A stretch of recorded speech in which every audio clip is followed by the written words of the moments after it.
చాలానే చెప్పాలి. ఎందుకంటే ఈటీవీ మొదలుపెట్టిన దగ్గర నుంచి నేను ఉన్నాను ఈ సంస్థలో. ఆయన ఒక మనిషి కాదు, ఒక శక్తి. ఆయన మార్గదర్శకత్వంలో ఇంతమంది జీవిస్తున్నారు. ఆయన ప్రతి చోట ఆయన పేరు తలుస్తున్నారు అంటే నిజంగా ఆయన చాలా గొప్ప వ్యక్తి. ఈటీవీ పుట్టినప్పటి నుంచి నేను ఉన్నాను. ప్రియా పచ్చళ్ళ దగ్గర నుంచి నేను పనిచేస్తున్నాను.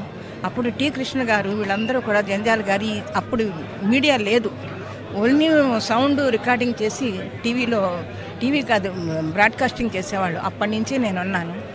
ఎన్ని సినిమాలు చేశానో, ఎన్ని సీరియల్స్ చేశానో, ఇంతమంది, ఇంత సంస్థ, ఒక మనిషి ఆలోచనలోంచి వచ్చినటువంటి ఒక ఆలోచనే ఇంత పెద్ద సంస్థని, ఇంత పెద్ద స్టూడియోని, ఇంత పెద్ద ఇన్ని కట్టించింది. దీని కింద ఇన్ని వేల మంది, లక్షల మంది బతుకుతున్నారు అంటే అది ఆయన పెట్టిన భిక్ష, ఆయన ఆలోచనలోంచి వచ్చినటువంటి మంచి ఆలోచన అని నేను అనుకుంటాను.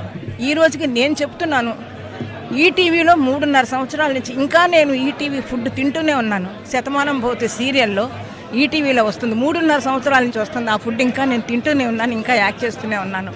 అప్పటి నుంచి ఇప్పటి వరకు కూడా ఈటీవీ ఫుడ్ తింటూనే ఉన్నాను. ఇలా నాలాగా ఎంతమంది, ఎన్ని లక్షల మంది బతుకుతున్నారో వారందరూ కూడా హ్యాపీగా ఉండాలని, ఆయన పెట్టిన మార్గదర్శకత్వంలో వీళ్ళందరూ నడవాలని నేను అనుకుంటున్నాను.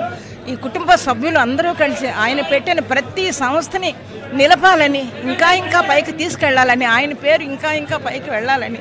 ఈరోజు మన మధ్య లేకపోయినా మా మనసులో, అందరి మనసులోనూ ఆయన ఉన్నారు. రామోజీరావు గారు ప్రతి నిమిషం ఎప్పుడు చూసినా ఎంతో ప్రేమగా, ఆప్యాయంగా పలకరించి ఆయన లేరు అంటే మేము నమ్మలేకపోతాం.